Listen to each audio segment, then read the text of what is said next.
जी हजरात, welcome to the third lecture of ISA 500। पिछले lecture के अंदर हमने कॉन्सेप्ट डिस्कस किया था जो हम रिपीट करेंगे, कॉन्सेप्ट ऑफ सफिशिएंट, अप्रोप्रिएट और एविडेंस।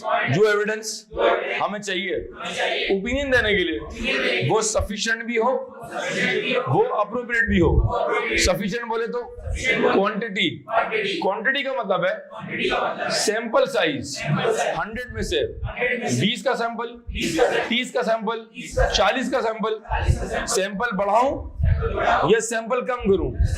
लॉजिक ये कहती है, कॉन्सेप्ट ये कहता है, more is the risk, more will be the sample size.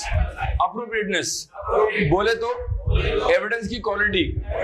दो कॉन्सेप्ट हैं, relevance, reliability. The concept of relevance will be covered once we complete the concept of substantive procedure. लिहाजा फिलहाल हमने रेलेवेंस को कर दिया पार्क, ठीक है। रिलायबिलिटी, उसके 5 एट्रीब्यूट्स। वो एविडेंस जो मैं खुद से गैदर करूंगा, दैट इज मोर रिलायबल। वो एविडेंस जो डॉक्यूमेंटेड होगा वो ज्यादा रिलायबल होगा। वो एविडेंस जो ओरिजिनल कागज में होगा ज्यादा रिलायबल होगा। वो एविडेंस जो ऐसे क्लाइंट से मिलेगा जहां कंट्रोल स्ट्रांग होंगे ज्यादा रिलायबल होगा।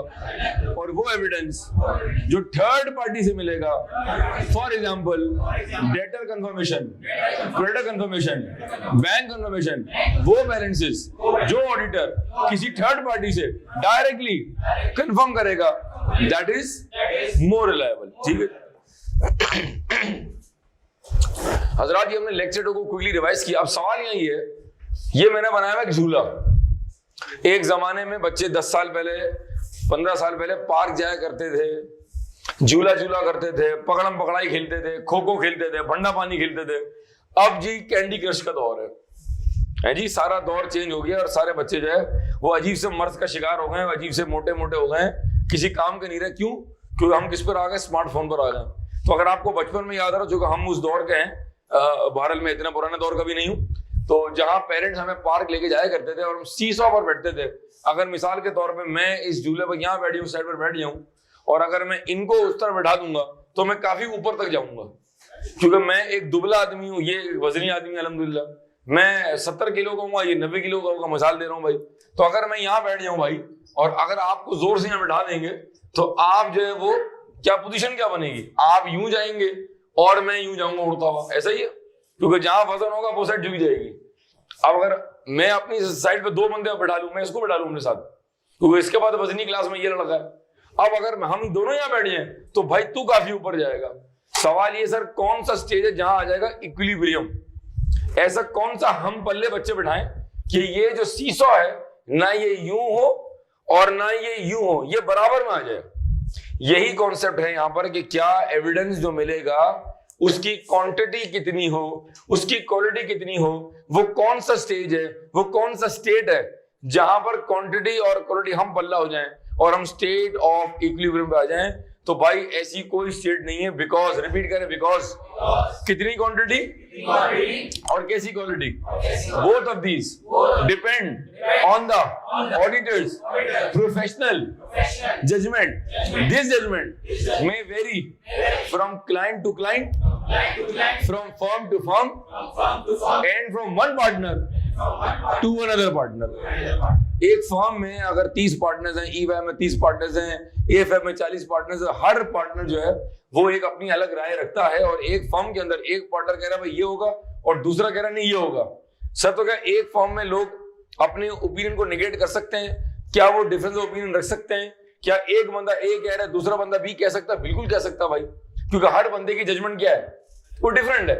इसका मतलब है कितनी क्वांटिटी और कितनी क्वालिटी का सेहरा जो है वो जाता है एक्सटर्नल ऑर्डर के सर। जहां वो किस पे डिपेंड करेगा? वो बात किस पे डिपेंड करेगी? वो बात डिपेंड करेगी प्रोफेशनल जजमेंट के ऊपर। मजीद गाइडेंस के लिए ताबुन हासिल है आइजा 320 का, जो बताएगा कि क्या मटेरियल है और क्या इमटेरियल है, और क्या हम चेक करें और क्या हम चेक ना करें। विद दिस जरा जल्दी से आएंगे जी माइक वाले भाई, और आप पेज नंबर 5 के ऊपर जहां लिखा हुआ है इंपॉर्टेंट थिंग टू नोट, जरा वहां से दोबारा शुरू करेंगे। तो मैं आपको लिखवाने जा रहा हूं एक चीज जी, Important things to know. Ji. Audit evidence requires that the auditor obtains sufficient appropriate audit evidence to be able to draw reasonable conclusions on which to base the audit opinion. ठीक है, फिर हमारे पास एक डब्बा बना हुआ है छोटा सा, उस पे हेडिंग डली हुई सफिशिएंट अप्रोप्रिएट ऑडिट एविडेंस। मैं आपको कुछ लिखवा रहा हूं, आप बजाय यहां लिखने के इसके उल्टे हाथ पे लिख लें, हो सकता है डब्बा छोटा पड़ जाए। ठीक है जी, तो आप इसके उल्टे हाथ पे जहां पर आपको एक्सपेक्टेड सवाल आ रहे हैं वहां नोटिंग करें, लिखें शाबाश। अगर एग्जाम में सवाल आ गया 3-4 नंबर का, एक्सप्लेन द कॉन्सेप्ट ऑफ सही, अगर एग्जाम में सवाल आ गया 3-4 नंबर का, एक्सप्लेन द कॉन्सेप्ट ऑफ सही या explain the concept of, briefly discuss the concept of sufficient appropriate audit evidence, तो आप क्या लिखेंगे? लिखें the audit evidence to be obtained by the auditor, the audit evidence to be obtained by the auditor must be both sufficient and appropriate. The audit evidence to be obtained by the auditor must be both sufficient and appropriate.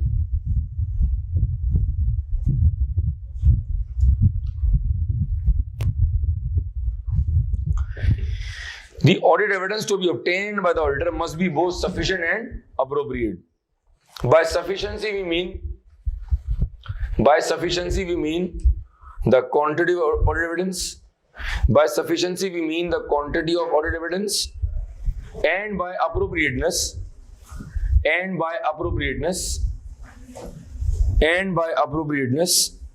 we mean the quality of audit evidence. Good morning. And by appropriateness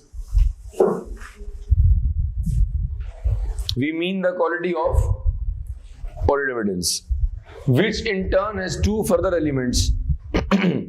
जिनकी train निकल गई वो आगे बढ़ते जाएं, ठीक है, पीछे वाला डब्बा छोड़ दें अब आप। By sufficiency we mean the quantity of audit evidence, and by appropriateness we mean the quality of audit evidence, which in turn has two elements. Which in turn has two elements,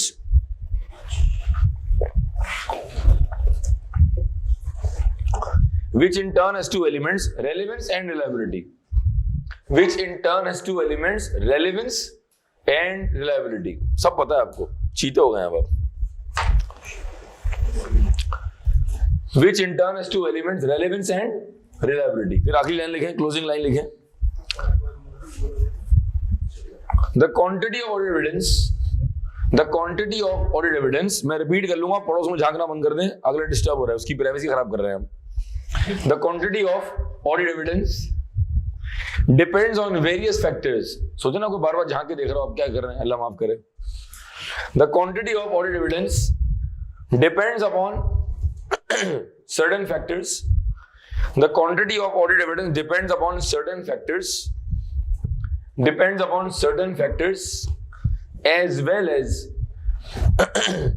as reliability also has some attributes. As well as reliability also has some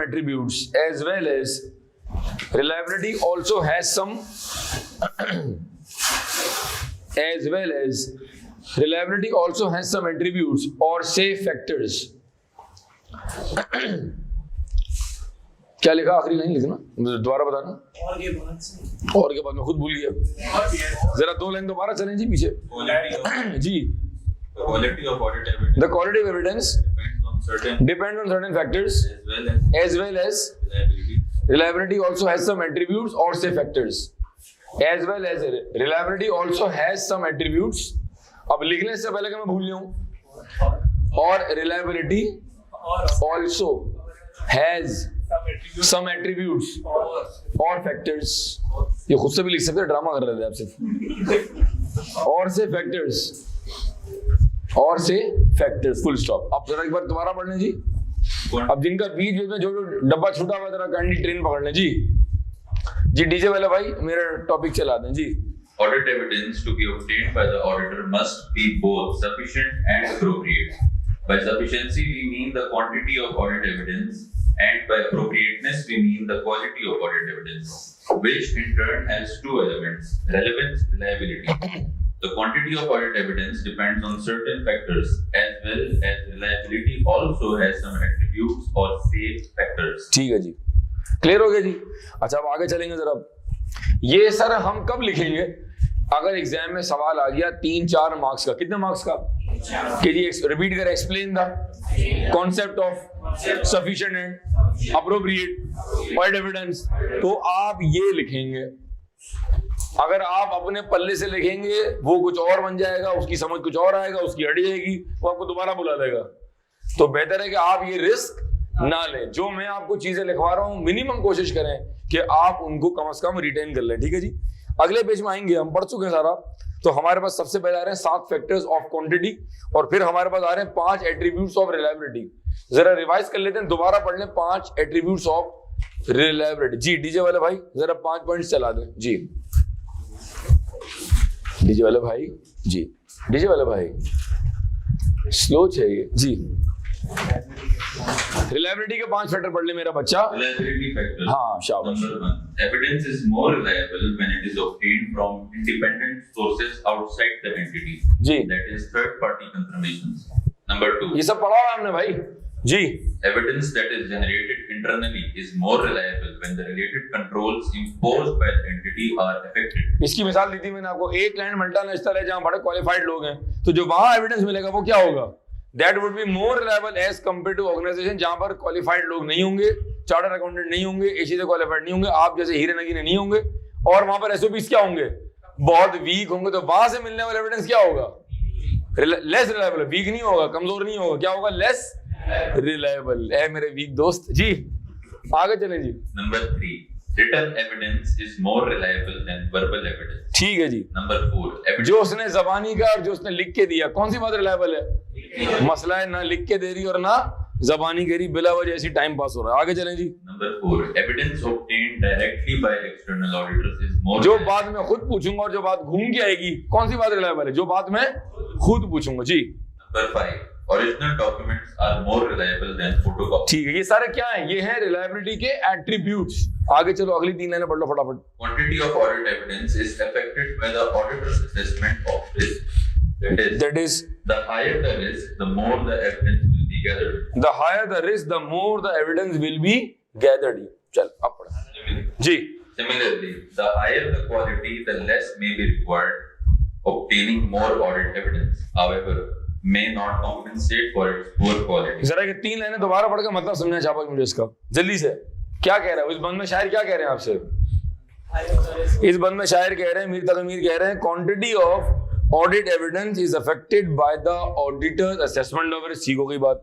वो कह रहा था higher the risk, जितना risk ज्यादा होगा उतना evidence, जितनी भूख उतनी बिरयानी, जितना लंबा रोजा उतने सारे पकौड़े, ऐसा ही ना जी। तो higher the risk the more the evidence will be gathered. Similarly, वो कह रहा है the higher the quality, अगर क्वालिटी बहुत अच्छी है, मिसाल देता हूं मैं हमेशा, ये कल की बात है जो मेरी आखिरी क्लास थी सीए के ऑडिट की। एक बच्चे ने 10 सवाल कर लिए, एक टॉपिक है सब्सटेंटिव के 10 सवाल कर लिए, तूने 10 सवाल किए बगैर सोचे समझे, बगैर लॉजिक के। उससे बेहतर था तो 5 सवाल करता, सोच समझ के करता। मैं हमेशा कहता हूं कि प्रोफेशनल एग्जाम्स के अंदर quantity does not matter, quality matters. मैं भी आपको रिपोर्ट पढ़ाऊंगा इंशाल्लाह अगले हफ्ते। उसके आपने 10 सवाल कर ली, लेकिन आपको लॉजिक ही कोई नहीं थी, बस आप रट्टा बेस कर गए, वो भाई बेकार हो गई प्रैक्टिस। उससे बेहतर था तू 5 सवाल करता, होशो हवास में करता, तरीके से करता, तुम पास हो जाओगे। बात समझ आ रही? वही तो कह रहा है ये। वो कह रहा है similarly the higher the quality. Sir higher quality से क्या मतलब है? समझाएं मुझे, शाबाश। पार्टिसिपेट करें जी आज क्लास में जरा। हायर क्वालिटी से क्या मतलब है? अच्छी होगी। क्या अच्छी होगी मतलब? क्या होगा? बिजली पूरी आ रही होगी उसके अंदर, आलू गले में होंगे, बोटी सफेद होगी, क्या होगा भाई? गोश्त दुम्बे का होगा क्या? एक्यूरेट। और अच्छा इनसे पूछो तो इनकी शक्लें बनी हुई है, उससे ज्यादा शक्लें यहाँ बनी है, फिर जवाब यहाँ से आ रहा है जी। हायर क्वालिटी से मतलब है ओरिजिनल होगा, कंट्रोल स्ट्रॉन्ग होंगे, सारा एविडेंस डॉक्यूमेंटेड होगा।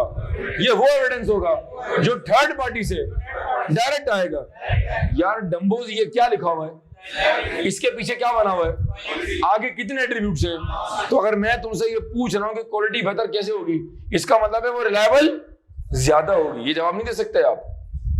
सर दिमाग शुरू करते हैं चलाना। आप पूरे एसीसीए का अगर मैं कहूं ना 2-3 पर्चे बड़े मुश्किल हैं, उनमें से एफिट है। यकीन करें मुश्किल नहीं है, आप इसको मुश्किल बनाएंगे तो बन जाएगा, वरना ये पर्चा रुकने वाला नहीं है।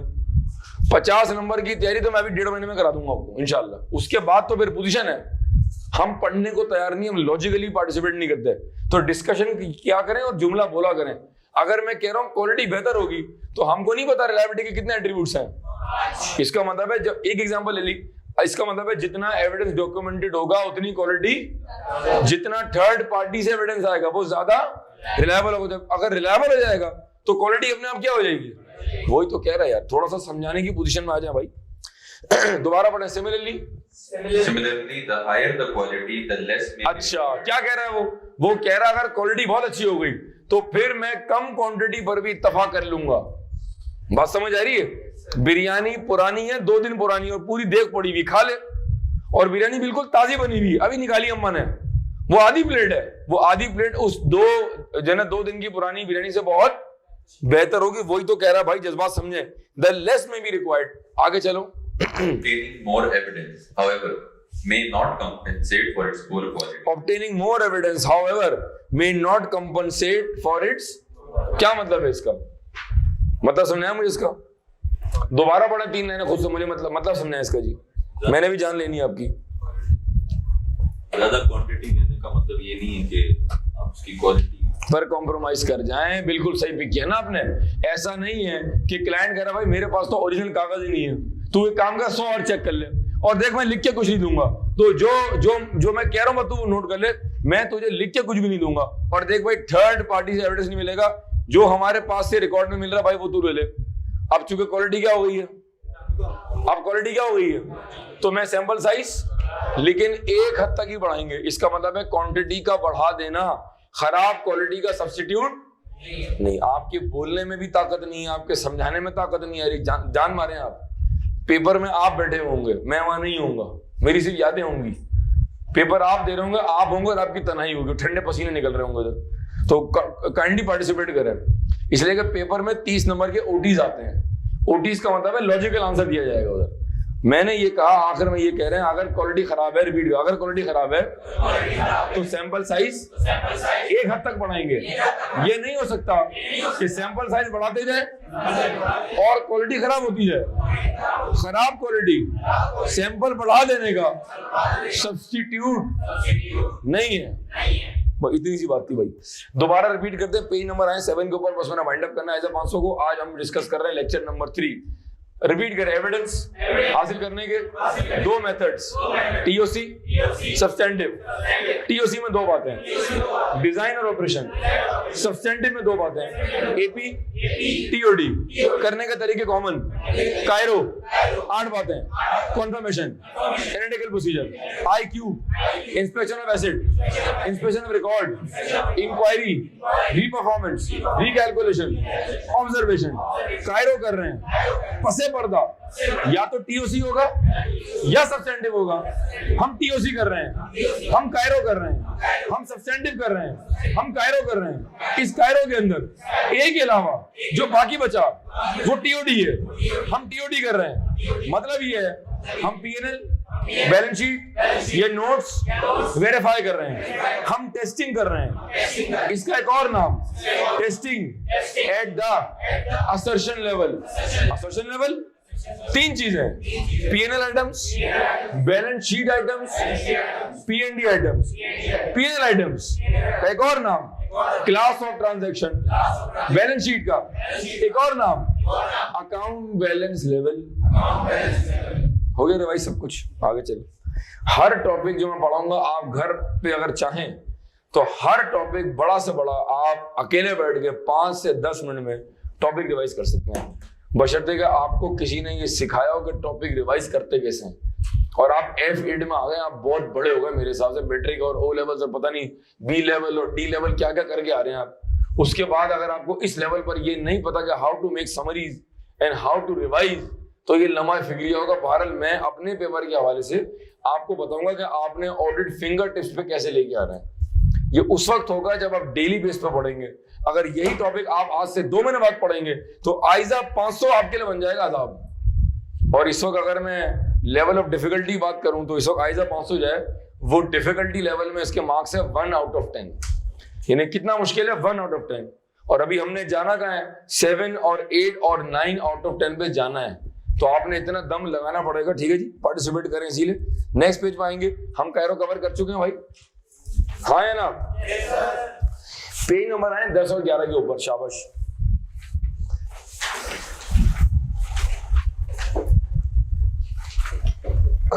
जी पेज नंबर 10 और 11 पाएंगे तो कॉन्सेप्ट दिया हुआ है फाइनेंशियल स्टेटमेंट असर्शंस। तो मैंने ऊपर फर्स्ट लाइन में लिख दिया आपकी आसानी के लिए, to be covered after audit risk. क्या लिखा? To be covered after. जब ऑडिट रिस्क पढ़ लेंगे तो फिर हम ये बात कर लेंगे इंशाल्लाह। अच्छा फिर आगे हैं, शाबाश। अब आए पेज नंबर 12 के ऊपर, यहां से आते हैं पास पेपर्स। आपको बहुत ही जल्द मैनुअल प्रोवाइड कर दिया जाएगा, लेकिन जब तक आपके पास मैनुअल नहीं तो मैंने कुछ टॉपिक के सवाल यहाँ डलवा दिए हैं। अब हमारे पास पेज नंबर 12 के ऊपर जो है वो इंडेक्स आ रहा है हमारे पास। अब हम देखने जा रहे हैं अगले 15 मिनटों के अंदर कि आइजा 500 पे सवाल बनता कैसे, ठीक है जी। तो अगर मैं व्हाइट बोर्ड पे कुछ लिखूंगा, जरा काइंडली आप फोकस कीजिएगा प्लीज। जब भी किसी टॉपिक का स्टार्ट हो तो वो टाइम सबसे अहम होता है। जब भी किसी टॉपिक का स्टार्ट हो और जब भी किसी टॉपिक का मैं एंड कर रहा हूँ वो उससे ज्यादा इंपॉर्टेंट होगा। तो मैं आइजा 500 का एंड कर रहा हूं, बहुत इंपॉर्टेंट, सुनिएगा जरा। सर आइजा 500 पे सवाल किस किस्म के बनते हैं? आइजा 500 पे सवाल बनने के दो तरीके हैं। एक सवाल बनेगा डायरेक्ट, क्या लिखा, और एक सवाल बनेगा इनडायरेक्ट। एक सवाल बनेगा डायरेक्ट और एक सवाल बनेगा इनडायरेक्ट। ठीक सर, डायरेक्ट सवाल कैसा बनेगा? डायरेक्ट सवाल वो बनेगा जो मैं अभी तुम्हें करवाने जा रहा हूं, और ये सवाल जो होगा वो प्योर थियोरेटिकल सवाल होगा। यानी यहां पे तुम्हें एग्जामिनर तंग नहीं कर सकता, यहां पर कोई चैलेंज नहीं, इजी पीजी। क्या इजी पीजी? 4 नंबर ये लो, 5 नंबर ये लो, 3 नंबर ये लो, स्ट्रेट फॉरवर्ड। जो इनडायरेक्ट सवाल है यहां आएगा मसला यहां भी नहीं आएगा, सिर्फ बता रहा हूं मैं, क्योंकि इनडायरेक्ट सवाल बनता है अलोंग विद सब्सटेंटिव प्रोसीजर्स। क्या कहा? अगर आपको लेक्चर 2 याद आ रहा हो तो यहां मैंने डायग्राम बनाया था। सब्सटेंटिव में कैश एट बैंक पे सवाल बनेगा, डेटर्स पे बनेगा, ट्रेड पेबल पे बनेगा, फिक्स एसेट पे बनेगा, इन्वेंट्री पर बनेगा। तो जब सब्सटेंटिव पे सवाल बनेगा तो वो कहलाएगा इनडायरेक्ट क्वेश्चन। जब सब्सटेंटिव पे सवाल बनेगा तो वो क्या बन रहा होगा? अच्छा अब एक और चीज सुनिएगा, सब्सटेंटिव के अंदर भी सवाल बनाने के 2 तरीके हैं। एक सवाल बनेगा थ्योरेटिकल और एक सवाल बनेगा सिनेरियो बेस्ड। बात समझ आ रही है? ये सारी बातें मैं आपको बहुत अरसा पहले बता रहा हूं, और इस डिस्कशन को कहते हैं एग्जाम फोकस डिस्कशन। मैंने आइजा 500 बहुत अच्छा पढ़ा दिया, मैंने क्लास में याद करा दिया, मैंने ये नहीं बताया तो मुझसे बड़ा फेलियर टीचर कोई नहीं होगा जो 25 साल पढ़ाने के बाद ये नहीं बता पाएगा सवाल कैसे बनेगा। हर टॉपिक के आखिर में मैं ये बता दूंगा इस पे सवाल कैसे बनेगा, ताकि आपका जो फेयर और अननोन है वो पहले से वेल हैंडल्ड लोग। अच्छा भी हमें तो पता है सवाल कैसे बनेगा, ताकि जब हम पास पेपर देखेंगे तो आपको कोई सरप्राइज एलिमेंट नहीं मिलेगा। दोबारा बता रहा हूं, आइजा 500 2 तरह के सवाल हैं, डायरेक्ट और डायरेक्ट। कैसा बनेगा? इनडायरेक्ट में 2 चीजें। इनडायरेक्ट में क्या सवाल बन रहा होगा? सब्सटेंटिव, जिसमें 2 तरीके, एक सवाल बनेगा और एक सवाल बनेगा। ये कॉपी कर लें, शाबाश, ये कहीं भी कॉपी कर लें फटाफट जल्दी से। ये बेशक आप कॉपी कर लें, पेज नंबर 16 आपके पास अवेलेबल है, पेज नंबर 17 आपके पास अवेलेबल है, पेज नंबर 18 पे जगह मौजूद है, फटाफट जल्दी से। हजरात ये नोटिंग करने के बाद, बड़ी अहम नोटिंग करने के बाद, जब मैं पेज नंबर 12 पे आता हूं बुकलेट के, तो मेरे पास आइजा 500 के सवालात का वहां इंडेक्स दिया हुआ है। ठीक है, मार्च जून 16, सितंबर दिसंबर 15, जून 2007, दिसंबर 13, दिसंबर 2009 और जून 11। ठीक है जी। एक आध और सवाल होगा, जब आपको बुकलेट मिल जाएगी पास पेपर्स की तो मजीद सवाल भी देखेंगे। बहरहाल फिलहाल ये 5-6 सवाल बहुत काफी हैं। अच्छा, सवाल कैसे आते हैं सर? स्टार्ट करेंगे जी फ्रॉम जून 2007 का सवाल है, फिट का मेट का, जी पढ़े। 7th Metcalf. ISA 500 audit evidence states that the auditor objective is to design and perform audit procedures in such a way as to enable the auditor to obtain sufficient appropriate audit evidence to be able to draw reasonable conclusions on which to base the auditor's opinion. Required. Describe the factors which will influence the auditor's judgment concerning the sufficiency of audit evidence. जी, ये सवाल कौन सा है इसमें से भाई? Sir ये सवाल है डायरेक्ट और ये सवाल क्या है? थियोरेटिकल। ठीक है ना, आपको बुलवाने के लिए भी मुझे बहुत इंसिस्ट करना पड़ता है। अब आप जब जब क्लास में पार्टिसिपेट करेंगे मैं आपको 100 रुपए दूंगा इंशाल्लाह। ये सवाल किस चीज का है इसमें से? देगा, फर्क देगा, पैसा लगाओ फर्क पड़ता है भाई। सर ये पैसे कम मिलेंगे बेटा, ये पैसे में एक जो ना वो जगह डोनेट कर दूंगा इंशाल्लाह, जमा कर रहा हूँ मैं, और आपके बिहाफ पर मैं कहीं गरीब बच्चों को दे दूंगा, ठीक है जी, शाबाश। कैसा टाइट ना, कैसा हैंडल किया मैंने। दोबारा पढ़ेंगे requirement. Describe the factors factor बताओ which will influence the auditor's judgment concerning the sufficiency of audit. Concerning the, Sufficiency. क्या दोनों पूछ रहा है? सफिशिएंसी और रिलायबिलिटी दोनों पूछ रहा है, कैसे सफिशिएंसी पूछ रहा है? तो भाई जो पूछा है वो बताएंगे। ये F8 का एग्जाम है, ये मैट्रिक इंटर का एग्जाम नहीं है। जो पूछेगा वो बताएंगे, चाहे वो 3 पॉइंट हो या 4 पॉइंट हो, जितने मार्क्स हो, जो आपके पास नॉलेज है, जो उसने पूछा है वो ही आप बताएंगे। ये सवाल 4 मार्क्स का हो जाएगा जी। अच्छा इसका अगर आप आंसर देखेंगे तो आंसर थोड़ा सा ज़ाहिर है 2007 का ये, तो आंसर कबले मसीह का है। आप आंसर ये पढ़ लें बेशक, लेकिन आप लिखेंगे कहां से? मेरे हैंडआउट से। ये कसम है आपको, प्रॉमिस करें कि आप कोई और कहीं और से कंटेंट कॉपी नहीं करेंगे। जो कागज मैंने आपको दिया है, जो कंटेंट मैंने आपको दिया है, आप वहां से ही लिखेंगे। जरा पढ़ लें जी। Factors concerning the sufficiency of audit evidence. Ji Please learn from my ये मैं रिक्वेस्ट कर रहा हूँ, तड़प तड़प के कह रहा हूँ, ठीक है, आगे चलें जी। source of evidence. The auditor will be concerned about the source of evidence, that is, whether it is generated by the entity being audited or by a third party of its auditor's generated evidence. Materiality of the amount. More audit evidence would be required when examining more material balances and lower the level of materiality set. ठीक है, मैंने कहा ना ये मुश्किल answer दिया, वैसे पढ़ लें आप, टिक द बॉक्स है जी। Inherent and control risks. The higher these risks are, the more audit evidence will be required in order to provide assurance over figures in the financial statement. ठीक है, Accounting and control systems. Depending on whether the systems in place are reliable or not, this will influence the amount of audit evidence required to support various audit assertions. मुश्किल words थे, 2007 का answer है, मुश्किल word है। हमारा मकसद ये नहीं था कि हम ये आंसर याद कर लें, और ना हम करेंगे ना हमें करना चाहिए। ये आंसर आप कहां से देंगे? जो पॉइंट्स मेरे हैंडआउट में दिए हुए। क्या इस पे पूरी क्लास मुत्तफिक है जी? ठीक है जी। नेक्स्ट सवाल में आए जी, दिसंबर 2009 जी। ISA 500 audit evidence require audit evidence to be reliable. पूछा गया उसमें Required. List 4 factors that influence the reliability of audit evidence. 4 factors बता दो that influence the reliability. Sir कितनी बातें थी? उसने कितनी पूछी है? तो कितनी बताएंगे आप? 4। अगर आपको लग रहा होगा यार मेरा एक पॉइंट कमजोर है या मेरा पॉइंट ठीक नहीं है, तो हम 5 लिखेंगे, वरना हमें इजाफी पॉइंट लिखने की जरूरत नहीं है। सर कितने मार्क्स है? 4। Every point is how many marks? अब आपने याद तो किया, लेकिन जो आप लिख के आए, अल्लाह माफ कीजिए, जो आपने टाइपिंग की है, वो पता नहीं आपने अजीब ही कोई कॉन्सेप्ट पेश कर दिया है, तो आपके लिखने के बावजूद भी आपको मार्क्स नहीं मिलेंगे।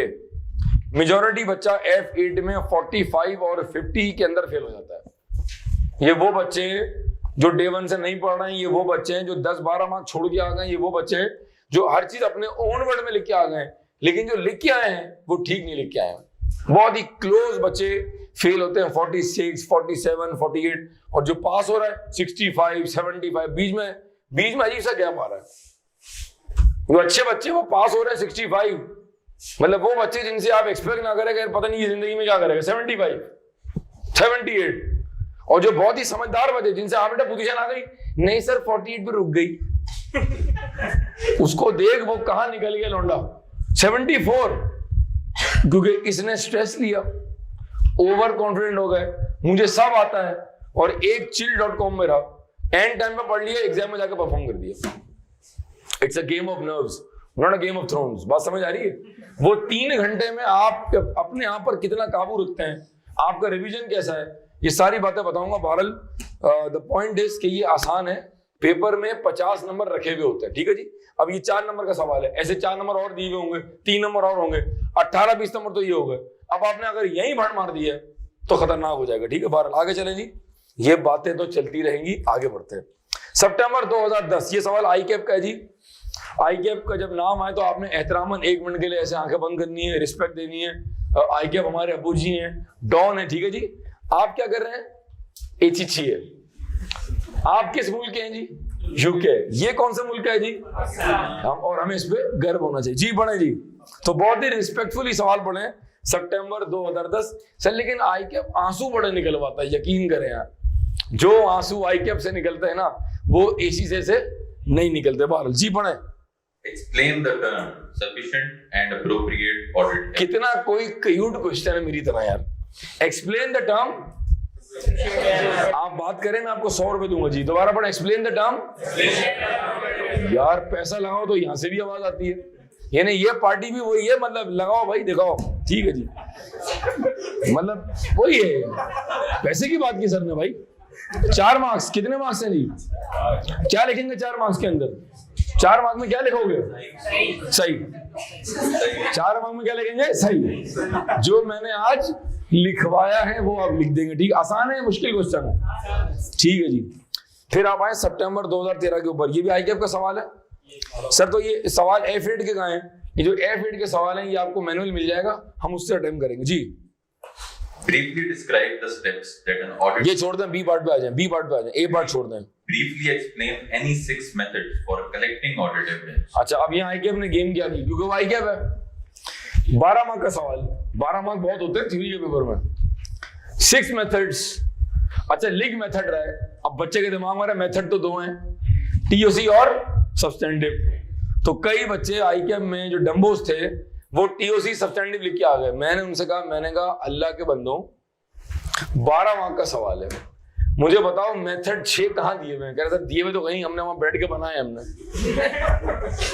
आईकेएफ ने क्या किया, उसने प्रोसीजर को कर दिया मेथड और 6 उसने वहीं रखा ताकि बच्चे पिक कर ले, और मार्क्स भी 12 हैं। इसका मतलब है बेसिकली इसने क्या पूछा है, कायरो। तो आपने 8 में से कितने बताने? 6 बताने। आप क्या बात समझ आ रही है? ठीक है जी। और एक सवाल जो है ना वो मैं दिखाता हूं आपको ऊपर में से। तो ये सवाल जो है, जो रिलायबिलिटी वाला है, पेज नंबर 6 पे जाए, इस पे मार्क कर लेंगे। ये सवाल को 2-3 मरतबा पूछा गया है।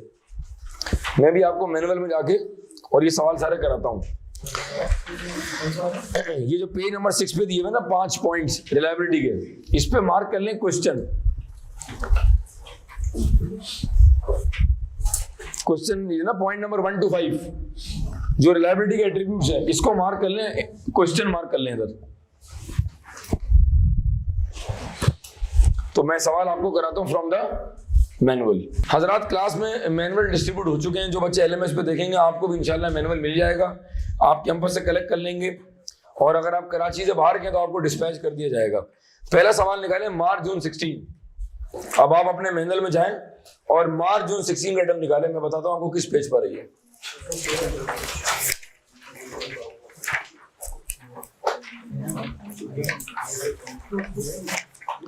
मार्च जून 16 दिया हुआ पेज नंबर 203 के ऊपर, चेक करें, यही पेज है।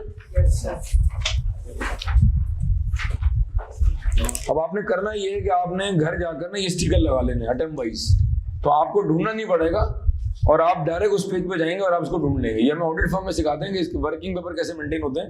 ये आपको स्टिक ऑन मिल जाएंगे, ये आपने यूं करके लगाना है इस तरह। फॉर एग्जांपल अगर मुझे कोई पेपर ढूंढना है तो मैं उसके फर्स्ट अगर इंडेक्स पे जाऊंगा, इस तरह का आपको स्टिकर मिल जाएगा भाई, और यहाँ आप लिख देंगे मार्च जून MJ20। अब आपको हर पेज ढूंढने की जरूरत नहीं, अपने आप को ऑर्गेनाइज करके चलेंगे, ऐसा लगेगा पढ़े लिखे हम यहाँ हैं। ठीक है जी। कौन सा पेज है जी? पेज नंबर, ठीक है जी। अच्छा, पेज नंबर 203 में आएंगे। हमने इंडेक्स में दिया हुआ क्वेश्चन नंबर 2। तो भाई जरा फारिस आप पढ़ेंगे क्वेश्चन नंबर 2। ये 10 मार्क का सवाल है। आए देखते हैं कि 10 नंबर है वो क्या पूछ रहा है आपसे जी। Number 1. Describe 5 types of procedures for obtaining audit evidence. अभी कुछ देर पहले आपने आईकेएफ का सवाल देखा, उसने क्या दिया हुआ था?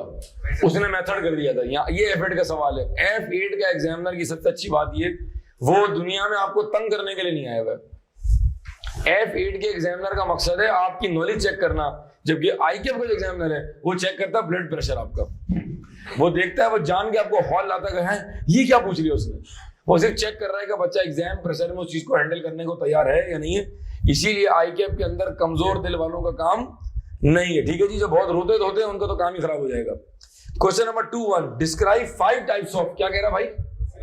प्रोसीजर। हमने कितने पढ़े हैं? वो कितने पूछ रहा है? ये सवाल था एक पार्ट है। सेकंड पार्ट पढ़े जरा please. For each type of procedure, describe an example relevant to the audit of bank balance. ये क्या पूछ रहा है? हाँ, अब आ गया सवाल ये वाला। Indirect via substantive procedure. वो कह रहा है जो आपने 2 के 1 में 5 प्रोसीजर बताए हैं, जरा मुझे ये बताएं कि आप जब कैश और बैंक वेरीफाई करोगे तो आप उन प्रोसीजर में क्या करोगे। फॉर एग्जाम्पल मैंने 2 के 1 में बताया कि हम बैंक कॉन्फर्मेशन भेजेंगे, मैंने जिक्र किया कॉन्फर्मेशन का, फिर मैंने जिक्र किया इंस्पेक्शन ऑफ एसेट का। अब आए आप क्वेश्चन नंबर 2 का पार्ट 2 के अंदर, वो कह रहा है जो आपने ऊपर कायरो बताए हैं, जो भी आपने 5 बताए, जरा बताएं कैश एंड बैंक में आप क्या करेंगे। तो कैश एंड बैंक में आप लिखेंगे we will dispatch bank confirmation, we will obtain bank statement from the client, we will perform recalculation of the bank reconciliation. मैं आगे जाके पढ़ाऊंगा ये पॉइंट, समझेंगे सवाल क्या कर रहा है।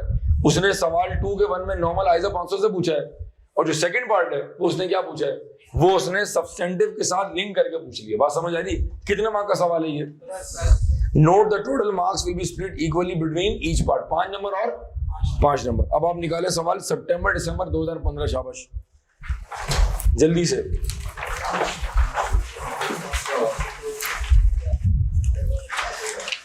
मेरे ख्याल में पेज नंबर 217 218 होगा, चेक करें। सितंबर दिसंबर 2015 यही है।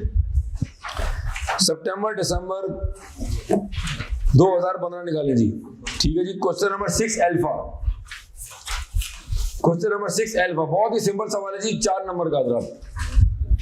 मैं बोर्ड पे लिख रहा हूं, सितंबर दिसंबर 2015, क्वेश्चन नंबर 6 अल्फा जी। पढ़े जी। Explain 4 factors which influence the reliability of audit evidence.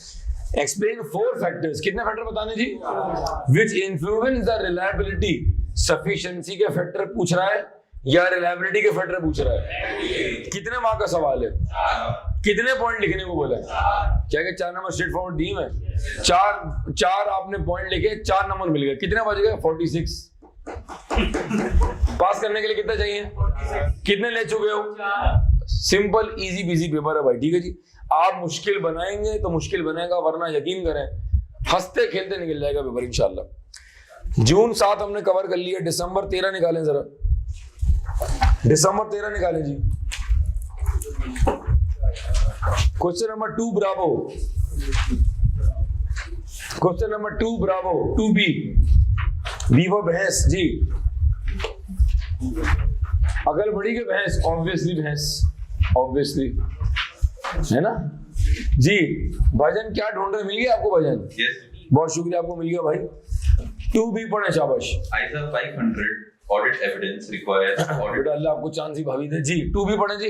ISA 500 audit evidence requires auditors to obtain sufficient and appropriate audit evidence.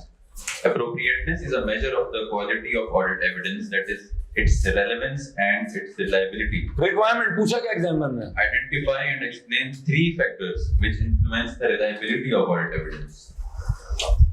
Identify and explain क्या? 3 factors. 3 factors which influence the reliability of audit Evidence. evidence जी। क्या पूछा भाई? Factors. अभी पिछला सवाल यही तो नहीं था? Yes, sir. जो पिछला सवाल था क्या वो यही था? सर तो क्या F8 में सवाल रिपीट होते हैं? हाँ जी होते हैं। ICAP में ये मसला है, ICAP में सवाल रिपीट होगा शायद 10 में से 2 बार, जबकि यहाँ पर F8 के अंदर जो है वो 10 में से 8-9 मरतबा सवाल रिपीट हो जाता है। इसीलिए कहते हैं कि जिसने F8 के पास पेपर SK के साथ कर लिए उसका पेपर निकल जाएगा, कंफर्म है ये। अनलेस आप नियत करें, अल्लाह पाक मैं नियत कर रहा हूं कि मुझे पास नहीं करना है।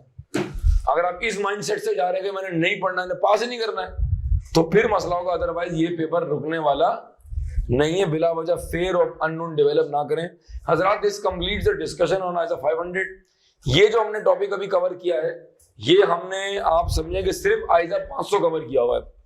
आगे जाके जब मैं सब्सटैंटिव शुरू करूंगा तो मैं ISA 500 दोबारा रिवाइज करवाऊंगा। वहां मैं कॉन्सेप्ट दूंगा फाइनेंशियल स्टेटमेंट असर्शंस का। फिर हम स्टार्ट करेंगे सब्सटैंटिव, और जो पहला सब्सटैंटिव मैं कराता हूं क्लास में वो मैं कराता हूं डेटर्स।